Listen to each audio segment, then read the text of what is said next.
So our fourth subject today is the role of governments and regulations in securing big data for digital transformation. Big data and business analytics are at the heart of digital transformation from basic to smart. Governments and regulation has to drive digital transformation through their big data practices.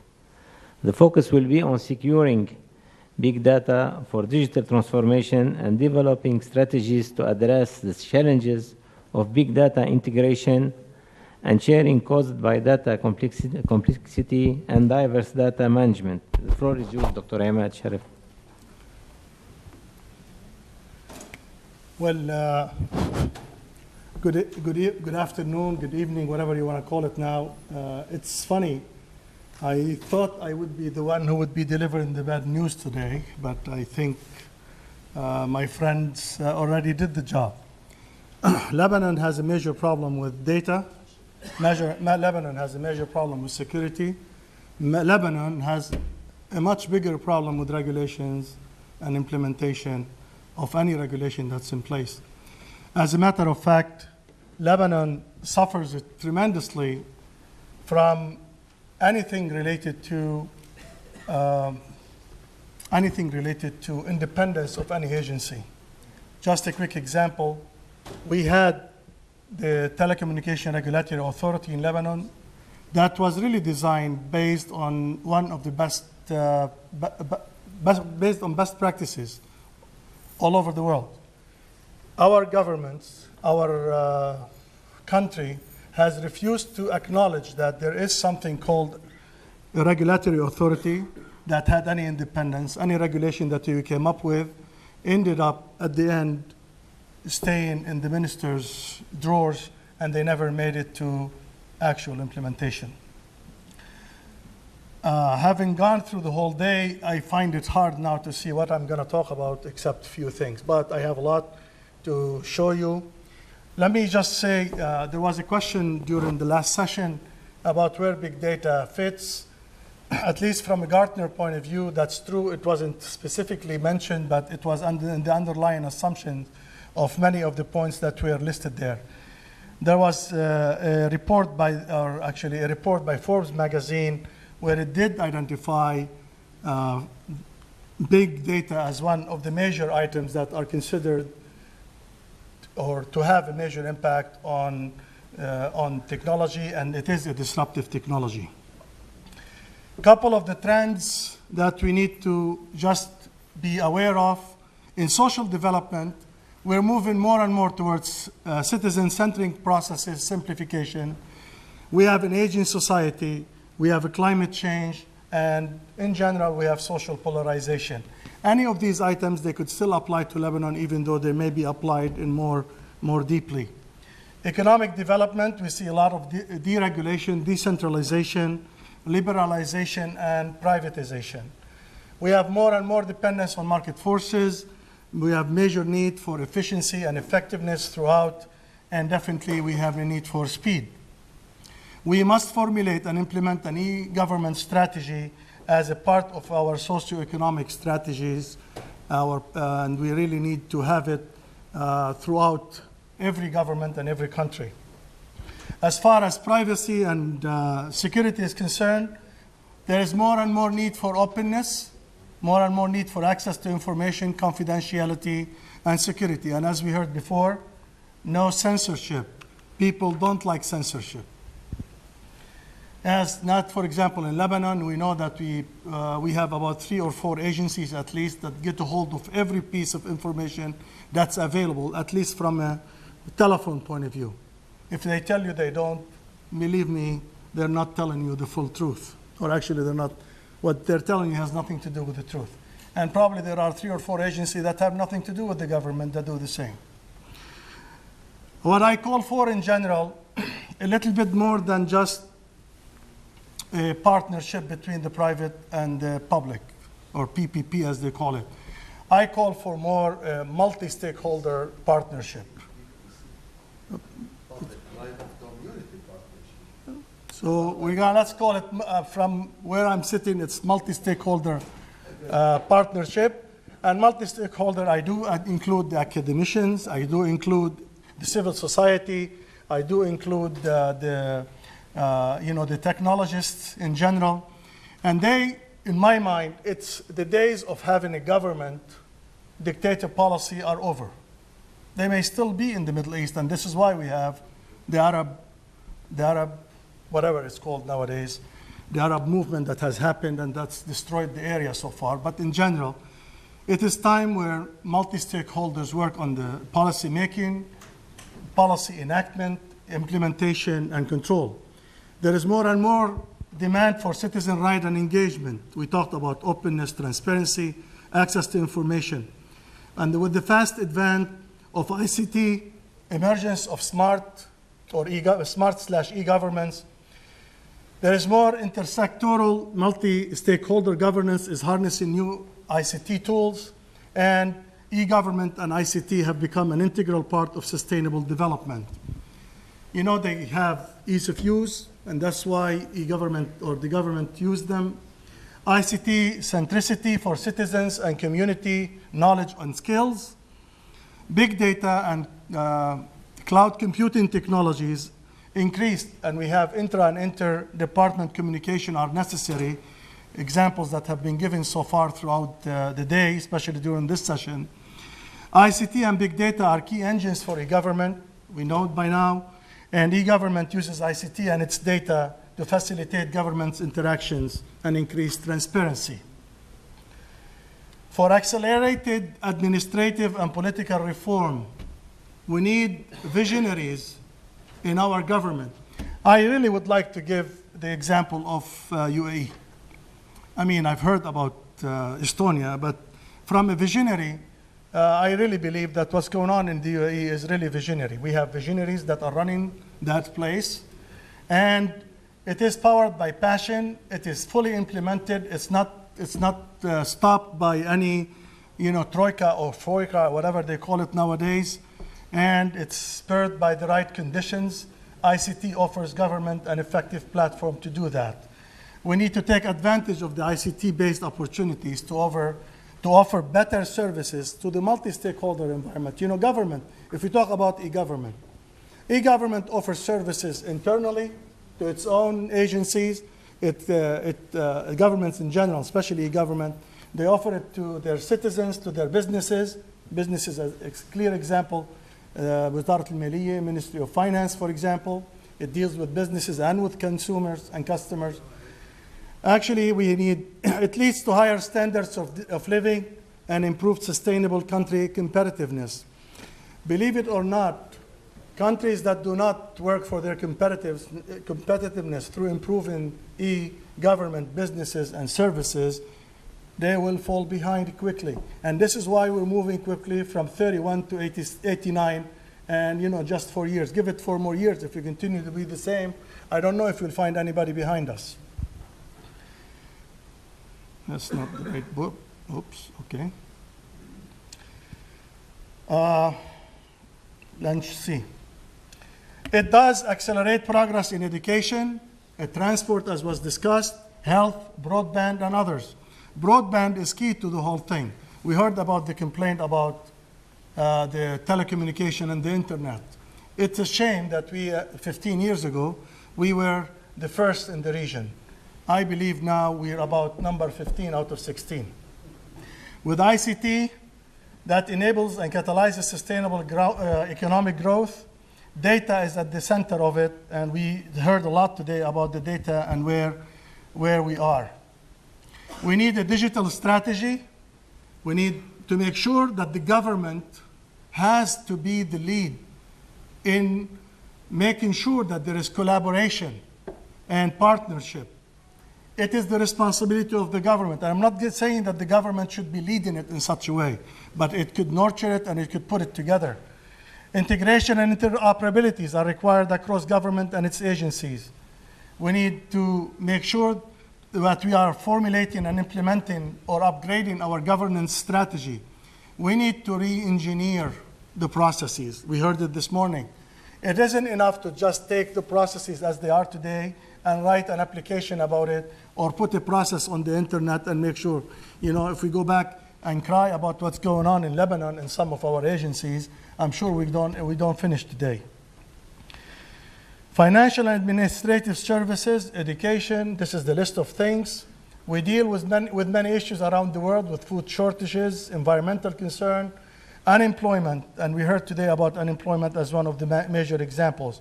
What happened when we, God forbid, are hit by national disasters? Now let me jump here to what I would say. This is some of what Dr. Osman had, at least on his few graphs, so I'll jump over this one quickly.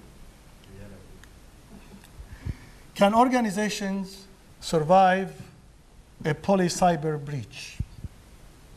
Now, a total shift now from what we were talking about before. The key difference between what you've heard about cybersecurity and poly-cyber is motivation. Do you think that we're just saying it to scare the heck out of everybody? Believe me, we're not. Let's take some of the data as to where we are today on cyber-related issues or cyber threats. Only between 2010 and 2014, there was an increase of 20% of cost of incidence of attacks. Number of attacks between 2012 and 2015, they basically went up in general by about 100%. This is on a monthly basis for every year. As far as the motivations are concerned, last one that we have on 2015, cyber crimes happen to be 67%. Activism is 20%, 21%, 10% for espionage, and 2.5% only so far for cyber warfare. And believe me, these things are happening more and more. The 2014-2015 motivations behind the attacks drilled down. We do it by month, the same thing. And those, again, they happen to be, for the last one that I have is August 2016. 72% happen to be cyber crimes.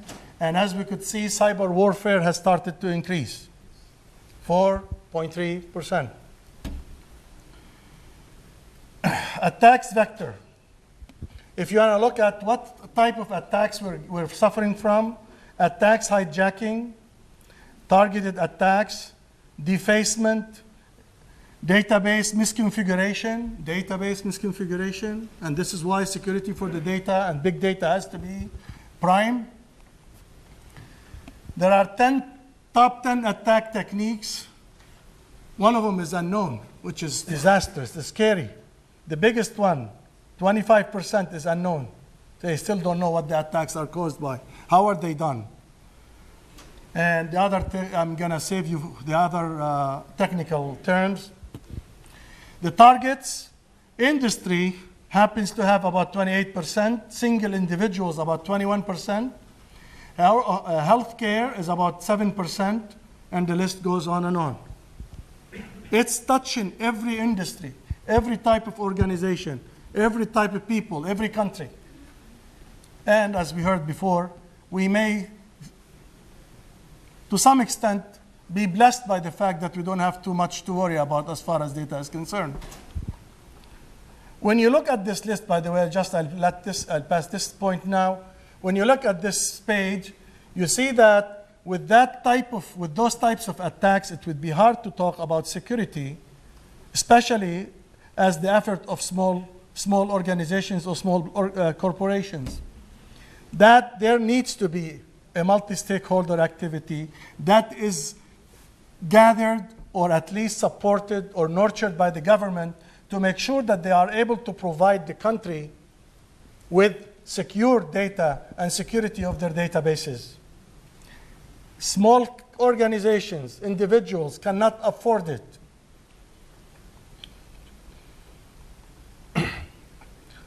Again, industry drill down, we have 28% into video games, hotels and hospitalities, 13%, point of service systems, 6%, And again, we could see e-commerce, retail, online activities. So it's hitting everything, everywhere.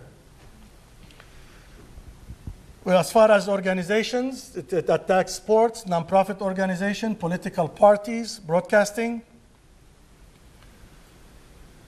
Now, it is known that cyber attacks and cyber espionage will continue to increase in frequency. And they do lots of things.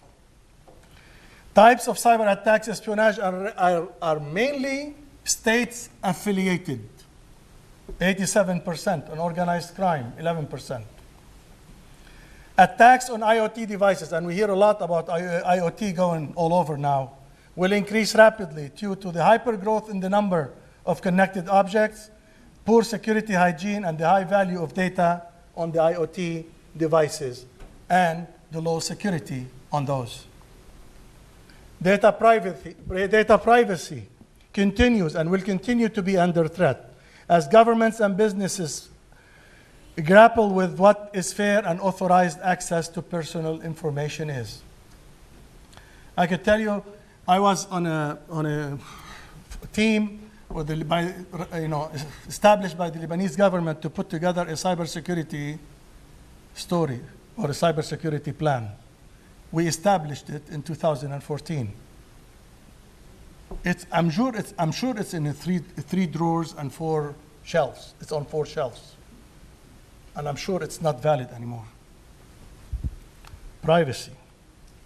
Cybersecurity threats predictions, number of agencies in the UK that are authorized to access your personal data, just the UK, 200.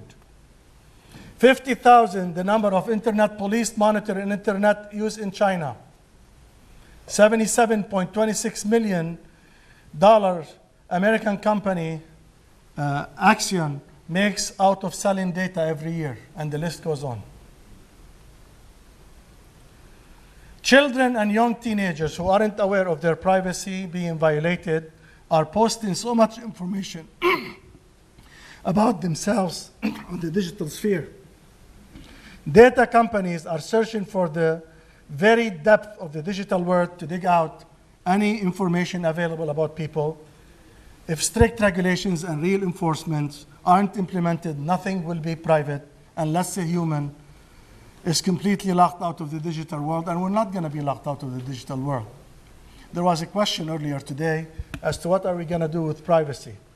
Do we do regulations first? Do we do technology first? Well, this is true. Technology is not going to wait regulations. We need to continue. We're going to have to do it. But the fact is there must be some basic regulatory guidelines that everybody adheres to who asked for your data. The government has to step up to it. The regulators have to step up to it and make sure that they provide you at least with the environment for security and safety. It isn't enough to allow anybody to just come in and take your data and enjoy it. Make you pay for it. Ransomware. So let me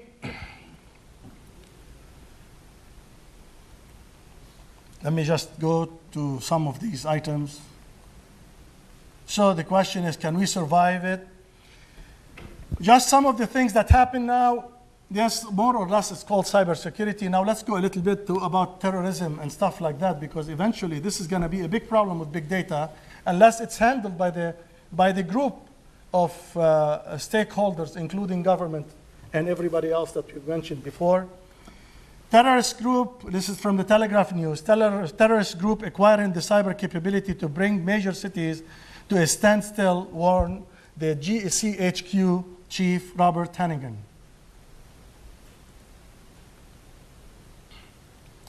In his book titled Islamic State, the Digital Caliphate, author and journalist Abdel Bari Atwan, the man who also interviewed Osama bin Laden, described ISIS as having a cyber caliphate division that successfully attacked the US government central command. And we could go through a list of things that happened. What happened, I believe, to France 2, I believe, or France 10, these, one of the French organization, France TVs, that basically got off the air for a while because of a cyber attack. Again, I will go through these. How much time do I have? 5 minutes? 5 minutes. Okay, so sorry about this, but I need to. So we need to talk about survivability, and this is why it's important to make sure that we are engaged as governments and regulators with everybody else to try to do something about it. Governments cannot keep up with the technology. Governments cannot keep up with security. They cannot keep up with the data. They have to give it to whoever does it. What we heard earlier today about, the startups, yes, get some data, let some people work on how to fix things, how to deal with the data. Key institutional stakeholders influence goals. The political leadership must determine the goals and success of e-government. We need to guarantee executive and senior level staff support, improve management of financial and budgetary systems, and develop a national e-government initiative or e-government initiatives and services at all levels of the government. It isn't enough to do it at the lower level or middle level or top level. It's got to cut across, and it's got to interconnect with the rest of the country. Engage all stakeholders and adapt them to their needs. Encourage citizen participation and enhance accountability and transparency. Expand the role of the markets. Competitiveness. Get it into a competitive market and restore citizen trust and faith in the system. Guarantee openness and competition. But none of that will work unless you start treating the citizen as a customer.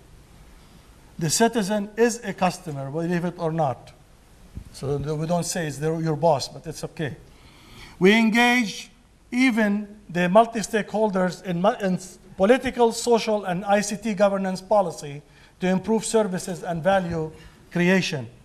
Understand the needs of all public segments through multi-stakeholder engagement. Expand e-governance as central to development thinking, and revise, re-engineer, and develop a new governance model. A new governance model. I liked what somebody said at one point. Do not look at the internet as the new technological development. Do not look at it as a new social development. Believe it or not, it will be a political transformation. And no matter what happens, nobody's going to look the same. Nothing is going to look the same in 5 to 10 years from now. Develop a national master plan for e-government. Build models for effective interagency collaboration. Promote and invest in innovation and entrepreneurship.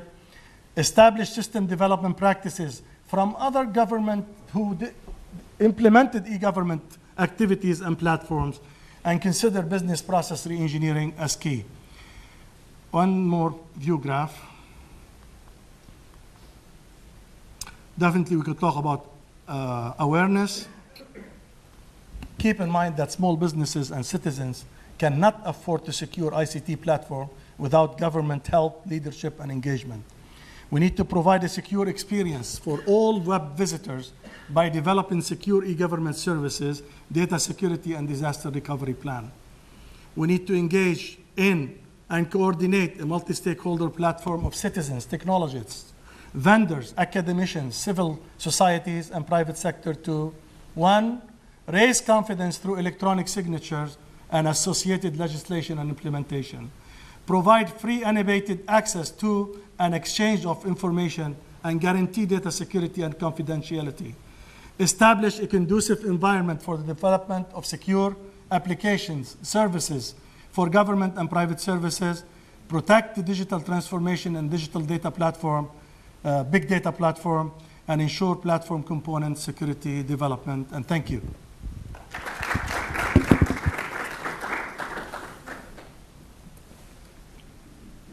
Thank you, Dr. Hoballah. We have time now for questions, Q&A. Please. عندنا ميكرو يمكن. مايكروفون.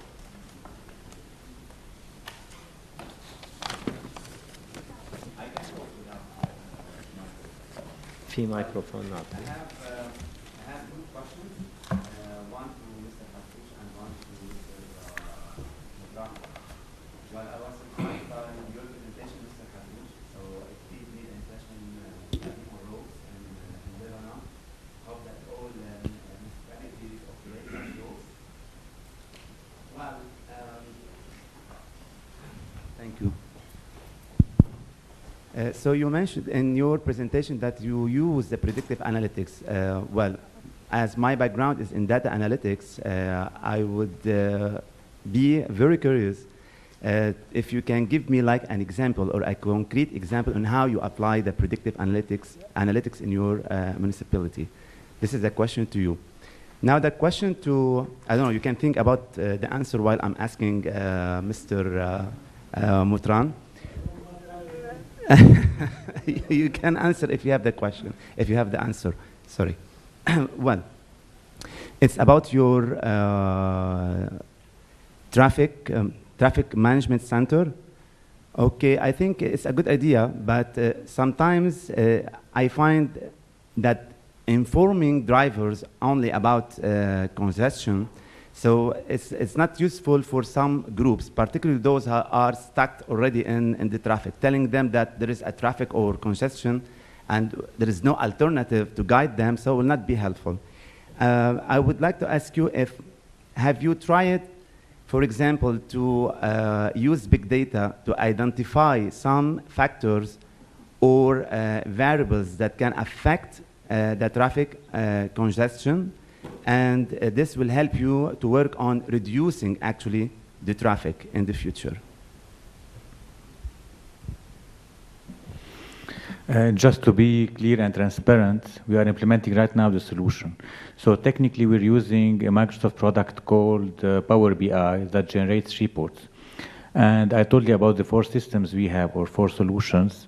So the idea is to try to predict what the citizens want, especially throughout the surveys that are online, in order to be able to decide about the new projects. And as well, throughout the CRM system and the procedures reports, we will be able as well to analyze the workload that is being happening inside the municipality and allocate the best resources in the future to achieve the tasks. Is that okay? Okay, thank you. But I would like a concrete example on how to apply the predictive analytics on a specific project. It's not yet operational. We're implementing it right now. So whenever it's operational, I'm going to invite you to Jazine to show you the solution. But we're using technically a Microsoft product called Power BI. Yeah, I've seen some charts. This is like a kind of descriptive analytics. Exactly. Those are live examples, by the way. Yes. Yes. Hello. Okay, I think your question is divided into 2 parts. The first part is related to the traffic management center. First, the traffic management center is, it's not a new idea that I invented. It's something worldwide in every capital, in every city. But what we did differently here is to combine, or we used social media to update, to give updates of the traffic status or situation. It is important to tell the road users about the traffic updates.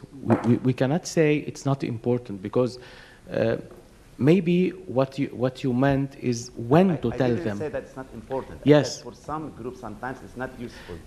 It's always useful if we can tell them in the right time. Yes. That's if the difference. You have alternative to guide them. Exactly. Or another even if we don't have alternatives, then you have the choice to go to the congestion or not. But the critical issue or the key point is to tell them in the right time. And this is not happening very efficiently now, because if we want to make it efficient, we should use all kind of communications, not only social media, because some people don't use social media accounts. So we should go to radios, to TVs, to applications, to social media accounts, all the platforms, variable message signs that we saw in the presentation. So keeping road users updated is very important in the chain of the traffic. Concerning the second part of your question, are we using the big data in order to find solutions for the congestions? you know, congestions is related to many factors and many, it is multi-sectorial, if we can say. It is related to parkings, it's related to municipalities, it's related to having commercial places or commercial malls. Or sometimes major incidents. Maybe two major incidents that might be accidents or another emergency things. So since we have a lot of sources or a lot of reasons for this traffic, so we need to collect data efficiently from all of these sources, which is very hard, especially that the administrations are not interconnected. Okay. And at the same time, some administrations are still working, as I mentioned, in a paperwork manner. So it's very hard. It's very hard.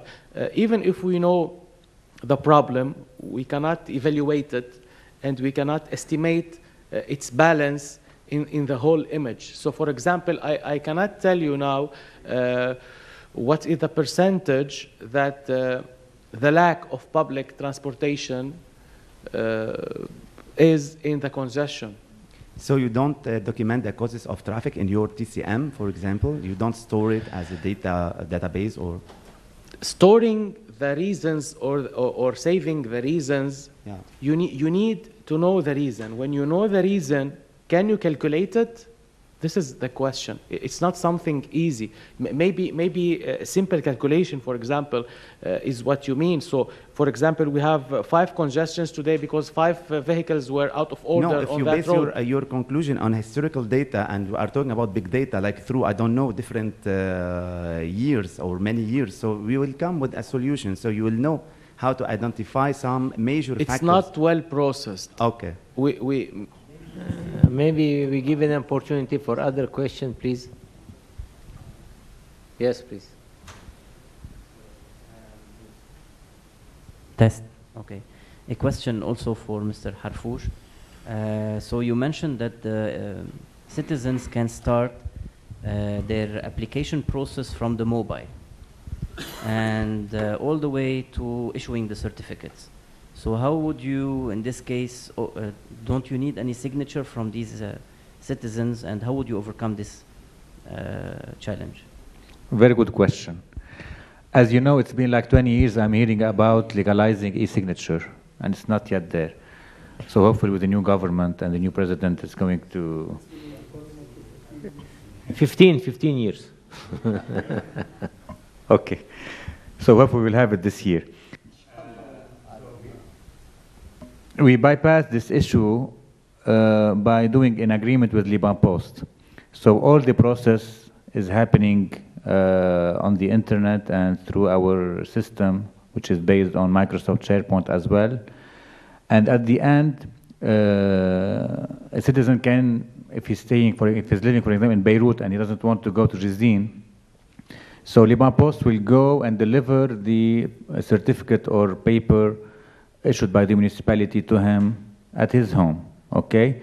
Now the question is, I believe that legally the citizen should sign on an application in order to keep it in the archive.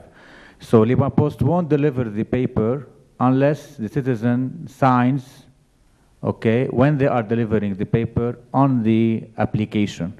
And Liban Post brings back the application to the municipality and collects the 4,000 Lebanese pound or 2,000 Lebanese pound as, you know, rasm from the citizen and send them to the municipality. So we bypass this issue by thinking a little bit out of the box. I have another question for Mr. Harfoush. So about this web application that you have created, what does it take other municipalities to really do the same? Do they have to create again, the same application, or they can use yours and it's only a matter of user accessibility? No, actually, it's going to be on App Store, so any municipality can buy it, and it's going to be per user per month. So there's no upfront investment to be done by municipalities. We have a partner called FU, who are going to promote the solution, not us, in order to avoid the conflict of interest since I'm a mayor. So they're going to promote, and they developed the mobile app. We developed the workflow solution, and we did the integration between both solutions.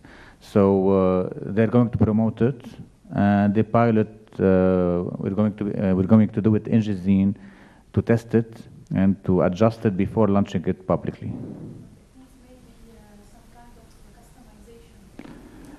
No, those are standard procedures. I mean customization in the look and feel for each and every Yeah. municipality. For Of course, example, you put pictures and the logos. exactly. That's it. That's it. And the content that exists inside the, the portal and the mobile app about the information related to the town or village. Okay, thank you. But we're talking about the same application for all. But in all cases, the employees of the municipalities needs to be trained, and you need awareness for the citizens of the region. People are not used such kind of services, and inside the municipalities, most of the time, we don't have the potential people to work on those systems. So it's a whole process. Okay, it's not only an IT issue. There is awareness, there is a new culture, training, and also infrastructure, hard copies, whatever you need. Okay, thank you. So in our case, we're almost there. We trained the employees, we upgraded our network, we upgraded our internet, and we are ready to launch in the coming months also. Excellent. Any questions, please? My question goes for Mr. Mutran.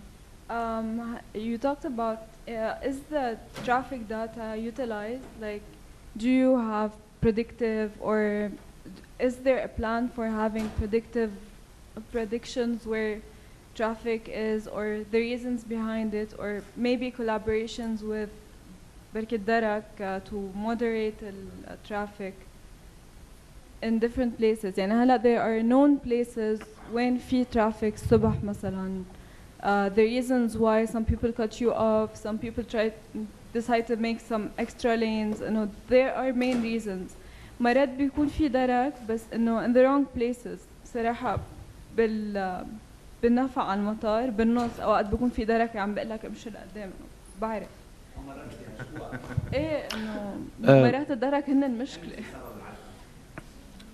هلا لا let me be professional and friendly in my I'm not attacking you. I just go through this. Yes, it's something that we can see on the roads. You're right. First, the traffic management center have two groups of people. The civilians, between parentheses, or the transportation engineers or IT engineers that deal with the software, the system, the signalization issues, the whatever, and another team which is the police team that coordinate with all the patrols on the ground. So there is a coordination, daily coordination, but sometimes we have a lack of alternatives. We have a lack of command. For example, sometimes some issues just go out of our control, like crashes, accidents, or maybe convoys. For example, we do not control convoys, and at some place, all the international roads or the main roads deviate into local roads with the municipalities. And there is local police and local municipalities and local roads that we do not to control or command. So as I told you, if you remember the slide, on the managerial level, there is a kind of Tower of Babel. So there's a lot of hats working on the same sector. We are coordinating in the least manner. We should coordinate better with other stakeholders. It's the same problem in all sectors. We need coordination, we need one authority. It's a problem of a command and at the same time of collecting the right data at the right time. Also, بالنسبة للaccidents, you talked about crashes. Is there an analysis of why they happen? No. Yes, sometimes of course. Lights are the problem. ما في ضوء. There are a lot of factors that come together to get to the crash. Maybe there are engineering related factors or enforcement related factors or maybe education or mistakes of a driver. So there are a lot of factors that interrelate in order to or that result in a crash. There is a whole science called reconstructionist or reconstructing the crash, and it's related somehow to forensic science too. So we are using the minimum kind of technologies in this field in order to get the right information about the factors that are related to crashes so that we can deal with the factors and eliminate it. Okay, last question, please. So actually, I have two questions. The first one is that we raised the question about concentration and control with the data. So I want to see where do we stand if we are able in Lebanon to generate more data. What high is the risk of concentration and control of data? The first one. And the second one regarding the application that was developed for the municipality. I would like to know who owns the data behind this application. So, and second of all, I go back to the question of scale. So we have in Lebanon 1,200 municipalities. So how can we make smart municipalities if we have like municipality as small as others? So how can we transform this success of Jazeen to others where there are only 4 to 5 employees?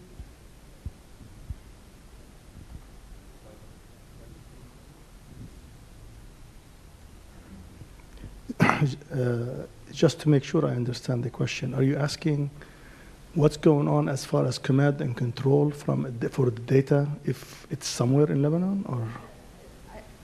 What I meant, it is a threat or it is a negative side of data, like when you know you can control. So I want to see how risky it is in Lebanon. Extremely. I don't know what to tell you. I'm going to say something. One of the most important organizations in Lebanon that if it fails, I think Lebanon could crumble. I believe that could be hacked in about 14 minutes. Thank you. Yeah, with regards to the two questions related to the municipalities. First of all, we have very small municipalities with no employees, so it's useless to implement such a solutions for them. Second, and most of the inhabitants are living next to the municipalities, so it's useless to have a mobile app and to waste time on the mobile app. We just can go in 5 minutes and reach the municipality. For the first question, which was about the ownership of the data, right? So actually the municipality have two options, either to hold the data in their own data center inside the municipality or server room, but the ideal is to have it on the cloud. And the concept of the cloud doesn't differ a lot from the concept of the traditional model. So the municipality will be owning the data, and theoretically nobody has access to it. We are experts with Microsoft Azure, the cloud of Microsoft, and it's 100% secure, unless there's something we don't know about multinational intelligence. But this is the trend now. Nobody is hosting data in his data center anymore.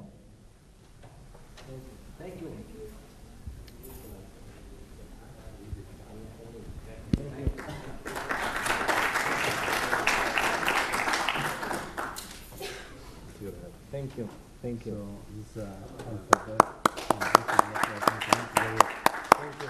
Thank you. Thank you. It's very kind. Thank you. كتر خيرك. Thank you. يلا نشوف. Ustaz Harfoush, thank you very much for being a speaker as well. Thank you. Thank you very much. Thank you.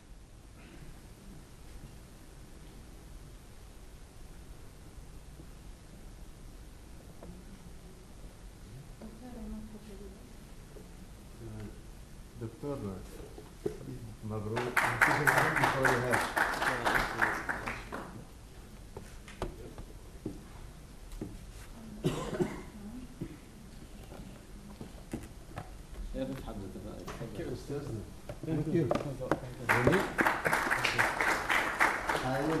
to him on promise that he can compute for me the untapped potential by 5 years?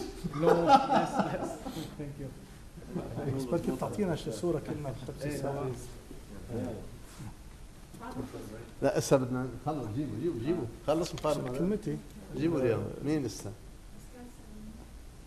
Okay, to acknowledge the help of Pascal for raising and putting us in touch with so many sponsors. Thank you very much.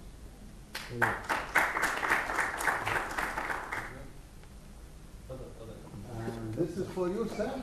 I didn't know. You carry yourself. Thank you very much.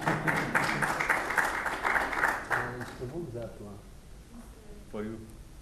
نازل نازل نعطيها ما بدنا نخسر. إذا حب الله أنا باخذها. Oh, yes, yes. Well, Nasser has been very helpful since 2008. Here you are.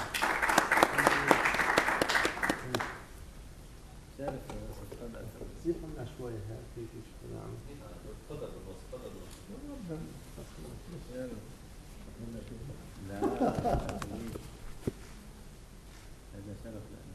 Thank you very much. أهلا وسهلا. Now it's not over yet. في أكل؟ في جزيه. No, no. Remember, we have been talking about trust. So we at UMSAR in partnership, we honor what we said. We said we will give prizes, not from the ministries, they don't have money. Former.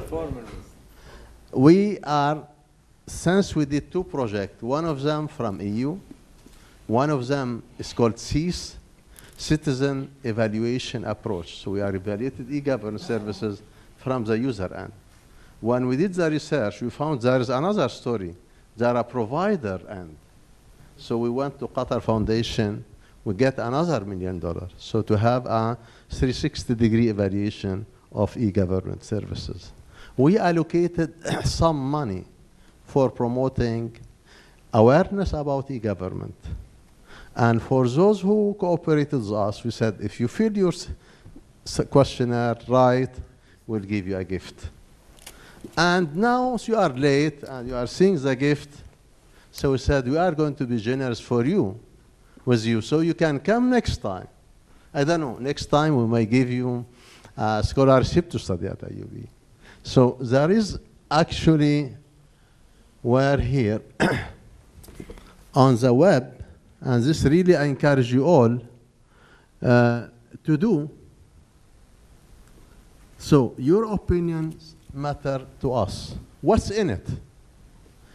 There is 3 questions on whether you would like us to have PhD program.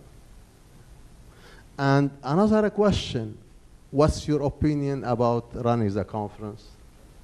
And third one, and is the last but not the least, probably the most important, there is an e-book, Gartner book on technology development for 2016. It's really sponsored by Infor. The market cost is $750. So we'd like you to send us your email if you are interested to receive that gift. And thank you very much, Infofort, for that sponsorship. And on top of that, so need to fill in this today, tomorrow, it doesn't matter. Please go to the website, fill it in, okay? Now, for you, what we have decided to have a random roulette and a gift at random. We'll have 1 iPhone 7 for as long as it's not participant. No, it's not. It's correct. And 4 iPad mini for the citizen. And for the attendee, because you are smaller in number, we'll give you 1 iPhone and 2 iPad. So we will do the process in full transparency, and good luck to you all. As long as you have registered online, and I have your record. Some of you may not have. And this is one I said, please register for logistic reason. Lebanese بيحبوا bribery. And that's what, when we asked them to fill in the survey, it probably was good things to get the data. Anyway, so now I'm going to do the process. And if anyone in a hurry, well, you may lose the chance, because we said only for those who are attending. So if you were named here and not there, I will repeat. So it might take us a few. Ma'alik, thank you very much. You got your gift, so I don't know. شد انتك يلا خلينا نحطوا لها الحكومة الإلكترونية part of initiative. Okay, it's a test for you. I might bias the test. How can I generate using Excel a random number and identify the name of the winner automatically? Yeah, it's a test. Do you have to list on Excel as well? Sorry? Do you have to list on Excel? I do have it on Excel.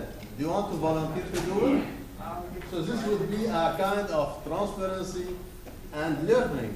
That when you order over the phone, they register something and you order 1, 2, 3 and they repeat the same process.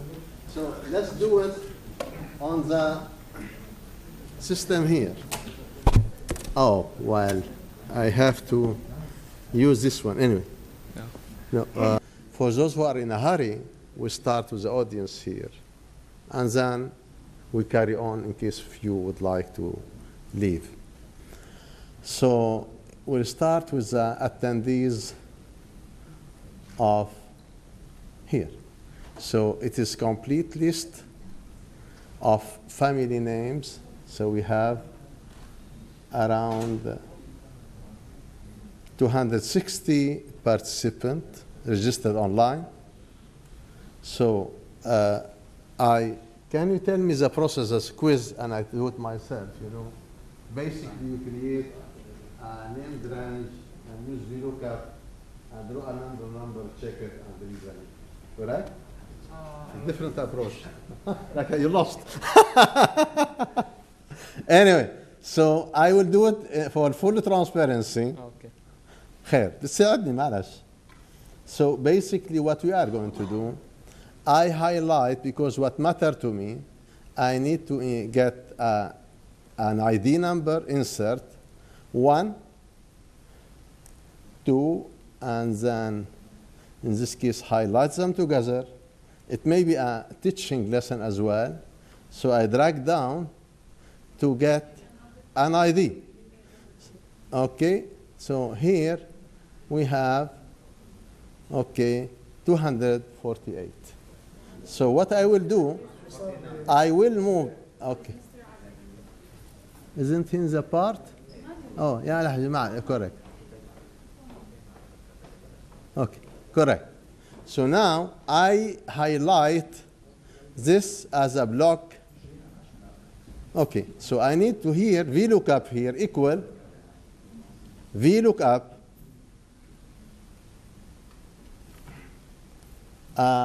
we need a random number. So the Excel has, what's the function of a random number? Rand, so we say integer, because we need integer number. Integer of a random number, R, A, and D.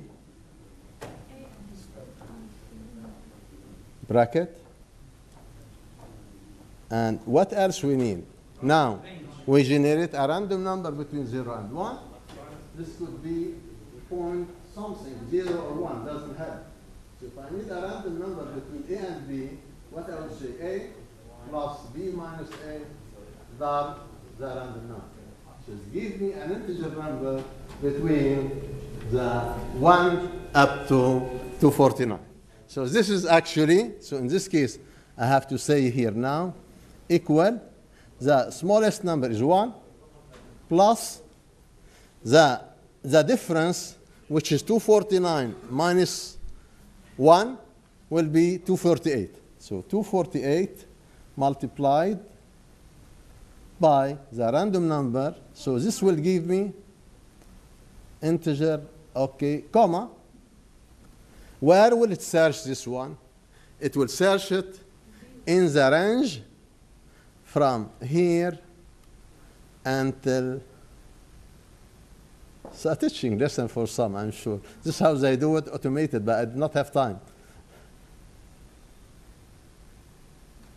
So this is the range, as you can see. It will search it in this place. What do you want to identify? The name, okay?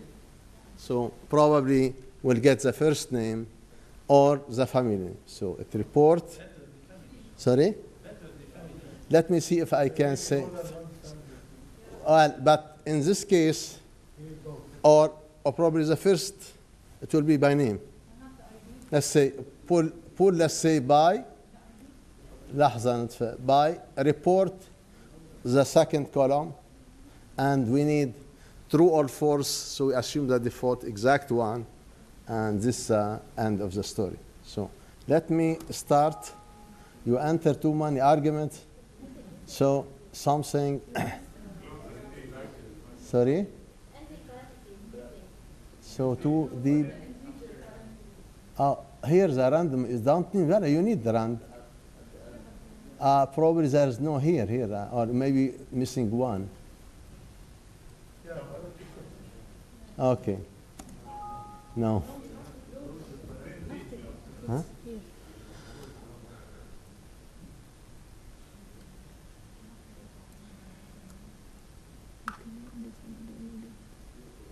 The last one.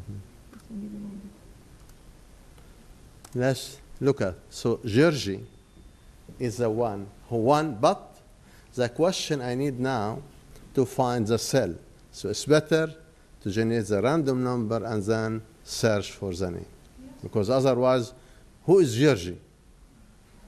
Okay, just you see, this is a process, okay? I'm just, okay, now, no, I can tell you how.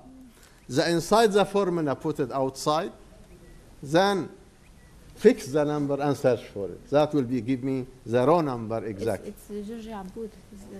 Is it? Dr. Georgie Aboud. Let's see how, but let's see how. There's no other Georgie. It's only one Georgie.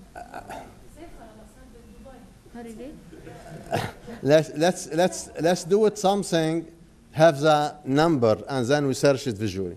That will become much easier without going to, so in this case, I would say here, integer part equal, Control C, and I will put a random number here, Control V, so put the random number alone.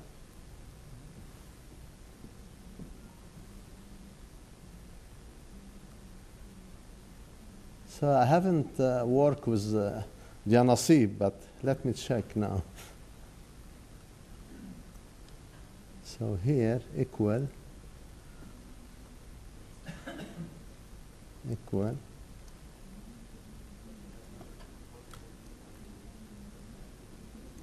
Oh, yeah, equal. 1 plus 48 integer number without that part. Okay. So now, this is a trial version fee. Let's make sure what. 148 by, okay, there's something here. Oh, this is not correct here. Okay. Why is this? Let me see if there is F9. No, في شغلة غلط لك. Okay. من دون integer part. Okay. And take the integer of all. Now? No, I'm just to start now. Okay, now the real one. اضربوا يلا يجي مين بده يضرب هلا؟ بس لك على F9. F9. So the number 180 will be winning the iPhone number 7. If she around. So 180, let's see who is she or he. 180 will be Yusuf Mnemne. He was asking me to go for dinner. He lost it. So we repeat again. Yes? F9. 9. So let's see the second row, number 60. So let's see who is number 60. Number 60 is Mario Shartuni. You see? It's working nicely. Now we repeat, and we need to. So we press F9 again. 190. 190, let's see who is he or she. It's fun, you know. 190 is Maya and Jane. Student. No. No. If not, it's fair process. So, okay. Go again. F9, 54. 54 is Nasser Shaabu from Broadband. والله الظاهر ما حدا بده هال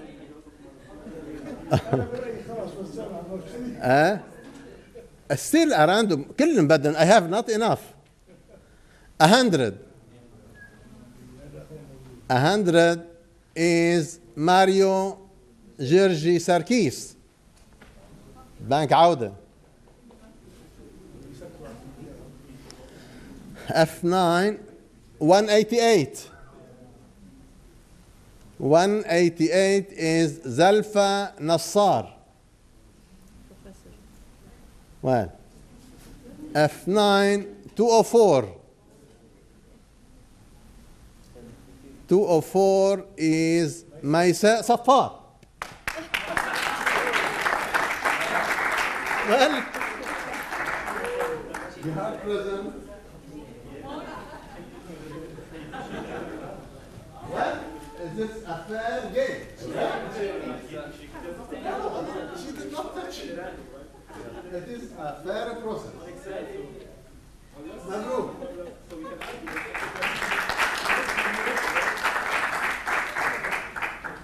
The next two prizes are 2 iPad mini. I hope they will not take us too long like this. No, well, F9, 239. Let's go again. 239. 239. Angelus Soukalis. So a colleague, he missed it. Now, F9, he will swear at the moment he left. 90. 90 is Petro Fahad or Fahad. معنى موجود. Now, back F9, 139. 139 goes back to Fadi Jbei'i. 139, I will again, 15. 15 goes to Rami Adib. Wow, he was here in the morning, but he did not stay. Well, tough luck. F9, 130. 130 goes back to Meher Itani.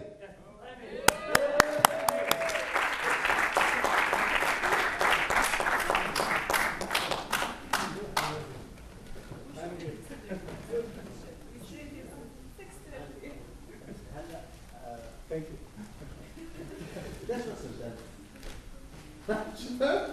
It is fair. I said it on the booklet. I'm very transparent. And we need to learn to be transparent in our life. Here you are. No, you might need this as well. It has a guarantee as well for 2 years. Mabruk.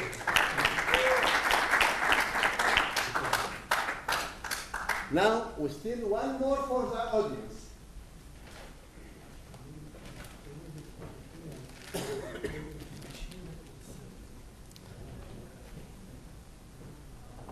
Now,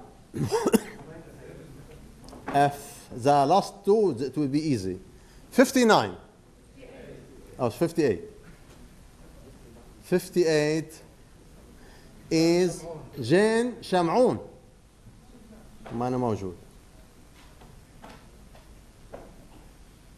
F9, 57.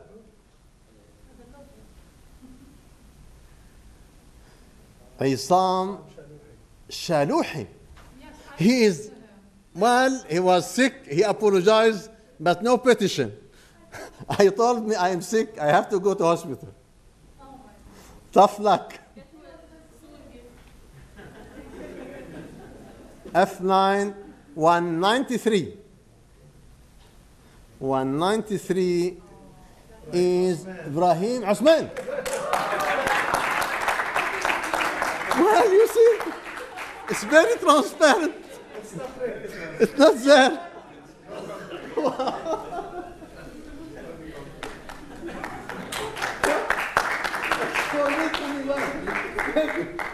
You see this randomness? Now we'll go back the e-government. Really, I would like to have e-government as a way to transform our society. To have private society full of self-regulation, politicized. You know it. We have been so many because just you are ex-Christian Muslim and you've been born there. If you are born in a different area, it would have been different. I have relatives, I tell you, I'm a Muslim citizen. Because what? We have two brothers بعكار. واحد راح تقاتل مع أتراك، راح لقاء وقعد هونيك صار شيعي. وخيل له رعبانية صار سني. ونقول لبعضنا ندعم. Stupid sectarianism. You and your God, it's really stupid. So those ones, they are doing it to play with us. Let's wake up to the challenge and work hand for hand for all community transformation. Now, the people who are absent, I will copy the same formula because I want to put it in another Excel sheet. So it will not take much time. So excellent here, Control C, and then minimize. I'll open the second file for the e-government survey. So the e-government survey, we have around 175 responses. So I only need, it's very easy because we know the number and they are not here. We're not going to repeat it. Okay, because we said we'll honor them in their absence. So let me here, Control V. Now, so now I'm just, because now it's not correct, it's not fair. Based on the old number, this 173. B minus A multiplied by the random number. It's a teaching session. Okay? Now, 780 is a winner. Those you might just please check it. Write the name. منى حطين. هذا الربح iPhone 7. 780. 780 goes back. 780.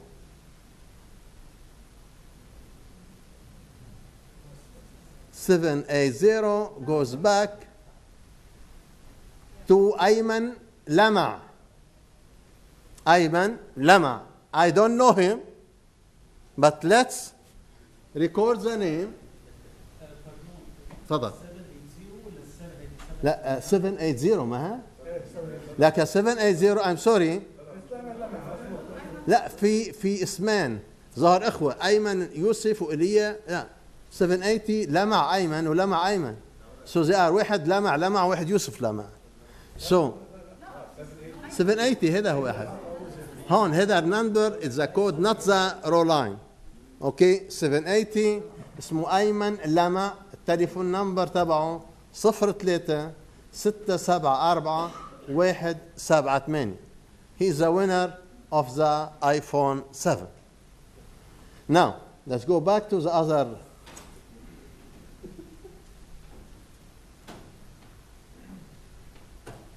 Okay. Now we have 4 iPad. Let me press now. 800. 800 goes back to بدر أغاجون 03 543 3062. only 2 more. نحن عم نحكي so far في ايفون وبعدين ايباد طلع، هسه في عندنا 3. Yes, very quickly. I mean, very simple. شو رايك نعملهم run at the same time ورا بعضهم؟ هذا بنطلع لهم فرد. بس بدي انقلن لك هذاك تقول حلقي. لا ما بتزبط حبيبي، بدك 3 ارقام رح اعطيك اياها. هاي 3 ارقام تكرم. هذا رقم ثاني. أنا but you have to generate 3 random number. Let me get the formula correct. Now, and this is أخذها لهون. Where is that? يا الله. Okay. Now we have 3 random numbers.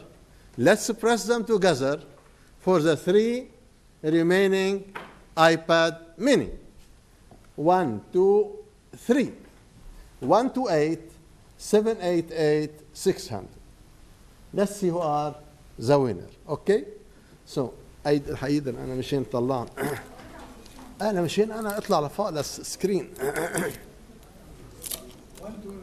128, 788, and 600. Now, go back. 128. Now, maybe it's better to go from 788. We are going back. 788 goes 788. 78. Osama Barakat. We send him an email. He did not put his telephone. Fine. Email correct. The 788. Now we'll go back to the 600 one. 600. Well, I know I have to wait. 600 is back to Rashid Macaroni. هذا جوعان هذا Macaroni. And the last one 128. 128 شربل محفوظ. And يعطيك العافية. It's been a really long day and we hope to see you tomorrow.